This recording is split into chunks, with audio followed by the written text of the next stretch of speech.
प्यारे बच्चों, सुभाशीष बेटा, अगला अपना पाठ है वसंत पाठ्य पुस्तक के अंतर्गत जहाँ पहिया है। जहाँ पहिया है, पहिया ही क्यों है इस पाठ का नाम? पहिया किस चीज़ का प्रतीक है? गतिशीलता का, निरंतर चलते रहने का प्रतीक है, विकास का प्रतीक है। जहाँ पहिया है इसके लेखक पी साईनाथ। कौन है? पी साईनाथ हैं। और यह किस प्रकार की विधा है? रिपोर्ताज है बेटा। ये रिपोर्ताज कैसी विधा होती है जिसमें लेखक किसी स्थान विशेष पर जाकर वहाँ की घटना का रोचक तरीके से उसकी रिपोर्ट तैयार करके उसका प्रस्तुतिकरण करता है, वो रिपोर्ताज के अंतर्गत आती है। और इसमें तमिलनाडु राज्य के एक पिछड़े हुए गांव पुडुकोट्टई के बारे में है ये घटना। पुडुकोट्टई में महिलाओं ने एकत्रित होकर एक आंदोलन चलाया और वो आंदोलन था साइकिल आंदोलन। पुडुकोट्टई बेटा एक पिछड़ा हुआ इलाका है, गरीब इलाका है, और वहाँ लोगों की मानसिकता रूढ़िवादी है। वहाँ पर रहने वाली महिलाएं समाज की रूढ़िवादी बंधनों में बंधी हुई हैं, उन जंजीरों से ग्रस्त हैं और उनको किसी भी प्रकार की कोई आज़ादी नहीं है। वो खुलकर अपना जीवन नहीं जी सकती, अनेक बंधनों में बंधी हुई हैं, अनेक मर्यादाओं में बंधी हुई हैं। और वो किस प्रकार के बंधन हो सकते हैं? जैसे पर्दा प्रथा है, ठीक है ना, यानी कि खुलकर अपना जीवन नहीं जी पा रही हैं वो। उन्हें दूसरों पर कहीं आने जाने के लिए दूसरों पर निर्भर रहना पड़ता है। तो इस प्रकार की जीवन शैली से वो तंग हैं। और ये सच है कि जब कोई भी बात जब उसकी अति हो जाती है तभी उस बात का परिवर्तन होता है, उसमें परिवर्तन लाया जा सकता है। जैसे राजा रावण, लंकाधिपति राजा रावण का जब घमंड का घड़ा भर गया था तभी उनका अंत हुआ था। यानी कि किसी भी बुरी प्रथा का अंत तभी होगा। ये जो महिलाएं हैं ये झेलते झेलते इस प्रकार की प्रथाओं को झेलते झेलते तंग आ गई हैं। तो इन्होंने स्वयं आगे बढ़कर इससे मुक्ति प्राप्त करने का प्रयास किया और इन्होंने क्या छेड़ा बेटा? साइकिल आंदोलन की शुरुआत की। और साइकिल आंदोलन से इनके जीवन में गतिशीलता आ गई, एक खास आज़ादी का इन्होंने अनुभव किया। अब साइकिल आंदोलन के पश्चात इनका जीवन सुगम तो हो ही गया, साथ में इनमें एक खुशहाली सी छा गई। अब ये खुलकर अपना जीवन यापन करने लगी, इधर उधर जाने लगी और जो सार्वजनिक कार्यक्रम हैं उनमें अपने इस नए नए कौशल का ये प्रदर्शन बड़े गर्व के साथ करती थी।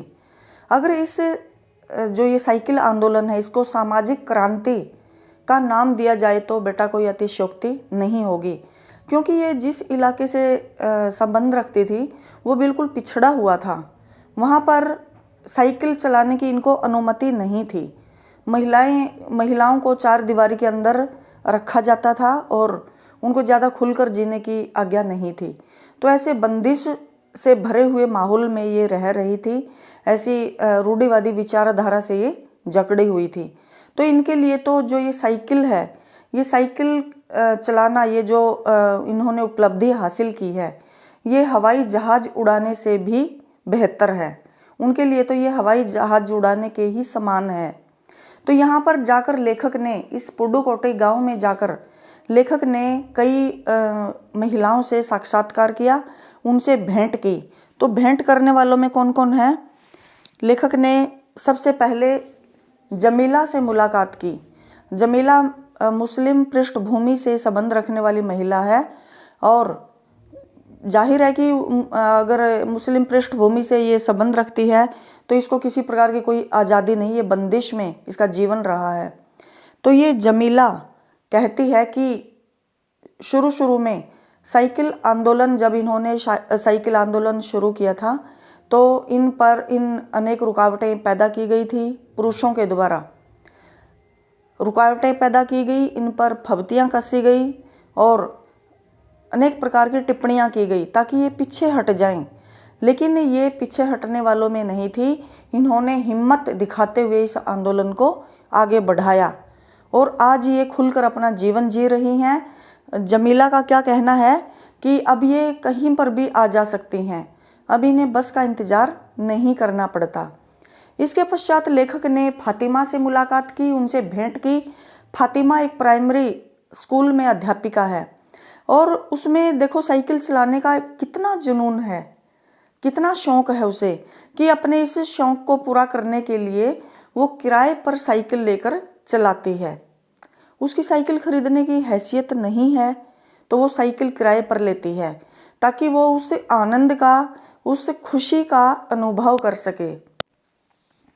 इसके पश्चात इन्हीं में अवकनी भी इनकी एक सहेली है और इन तीनों ने न केवल स्वयं साइकिल सीखी बल्कि दूसरी महिलाओं को भी साइकिल का प्रशिक्षण दिया। अब साइकिल चलाने से मतलब इनकी प्रशंसकों में, साइकिल आंदोलन की प्रशंसकों में किस प्रकार की महिलाएं हैं? खेतीहर मजदूर हैं और नर्सें हैं, अध्यापिकाएं हैं, दोपहर का खाना पहुंचाने वाली महिलाएं हैं, पत्थर खदानों में काम करने वाली महिलाएं हैं और बालवाड़ी और आंगनवाड़ी से जुड़े हुए कार्यकर्ता हैं। तो इस प्रकार की महिलाएं प्रतिदिन आने जाने के लिए अपने साधन यानी कि साइकिल का प्रयोग करती हैं। इससे इनका कार्य सुगम हो गया है।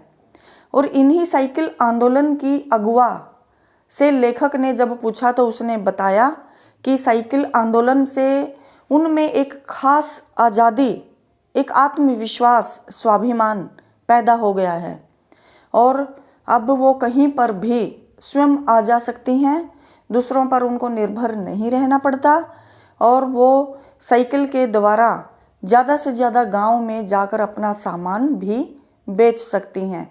यानी कि आमदनी में भी वृद्धि हो गई उनकी अब, और वो समय पर घर पर भी पहुंच जाती हैं। समय पर घर पहुंचने के लिए वो आराम भी कर सकती हैं और अपने घर परिवार को भी समय दे पाती हैं। देखो कितना लाभ हुआ है उन्हें स्वावलंबी बनने के पश्चात। पहले उन्हें दूसरों पर निर्भर रहना पड़ता था, कहीं जाना पड़ता था तो दूसरों का मुंह देखना पड़ता था, वो अपने पति पर या भाई पर या फिर बेटे पर निर्भर करती थी। लेकिन अब वो स्वावलंबी हो चुकी हैं और स्वावलंबन के पश्चात आप समझ ही सकते हो कि किस प्रकार का भाव आ जाता है, आत्मविश्वास आ जाता है, स्वाभिमान आ जाता है।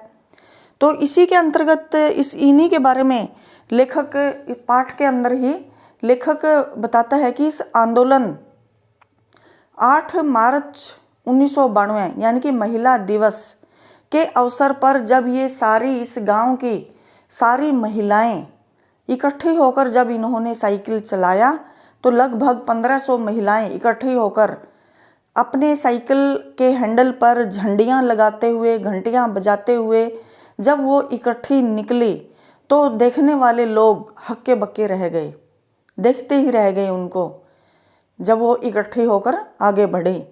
तो लेखक का कहना है कि इस पाठ में पुरुषों के द्वारा ठीक है कि उन्होंने रुकावटें पैदा की, लेकिन सभी पुरुषों ने ऐसा नहीं किया। कुछ पुरुषों ने उनका, महिलाओं का समर्थन भी किया और इसके अंतर्गत किसका नाम आता है? आर साइकिल्स के मालिक का। आर साइकिल्स के मालिक ने अपना पूरा समर्थन इस आंदोलन को दिया क्योंकि इस दौरान उसकी साइकिलों में बहुत वृद्धि हुई। अब लेखक ने और किस किस से मुलाकात की है इसमें? एक है मनोरमी, 22 वर्षीय मनोरमी से लेखक ने उसको देखा। 22 वर्षीय मनोरमी कुछ महिलाओं को चिलचिलाती हुई धूप में साइकिल चलाने का प्रशिक्षण दे रही थी।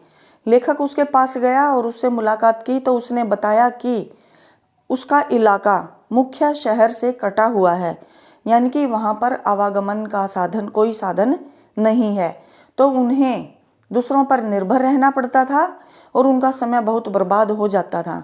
लेकिन साइकिल चलाने के पश्चात उनका जीवन सुगम हो गया है। तो उसका कहना है कि साइकिल चलाने से एक विशेष किस्म की आज़ादी का अनुभव वो करने लगी हैं और उनमें आत्मविश्वास, स्वाभिमान आ गया है और अब उनका जीवन गतिशील हो गया है। और इस बात को उस इलाके से जुड़ी, यानी कि जिन्होंने इतने कष्ट झेले और इसके पश्चात उनको एक आज़ादी का अनुभव हुआ, तो वो आज़ादी कैसी है, वह गतिशील जीवन कैसा है, इस खुशी का अनुभव वो ही महिलाएं कर सकती हैं, यानी कि कोई और नहीं समझ सकता उनकी इस खुशी के बारे में, उनके इस आंदोलन के बारे में, उनकी इस महान उपलब्धि के बारे में। तो ये हमारा पाठ है बेटा, और बहुत ही अच्छा पाठ है ये। नारी सशक्तिकरण पर आधारित है कि अगर इकट्ठा होकर कोई कार्य किया जाए, साहसिक कदम उठाया जाए, तो कोई भी कार्य मुश्किल नहीं है, सफलता अवश्य ही मिलती है। बस किस चीज़ की देर है, हमें वह कदम उठाने की देर है। तो हम इस पाठ का अध्ययन करेंगे और इससे जुड़े हुए मुख्य बिंदुओं के बारे में जानेंगे। धन्यवाद।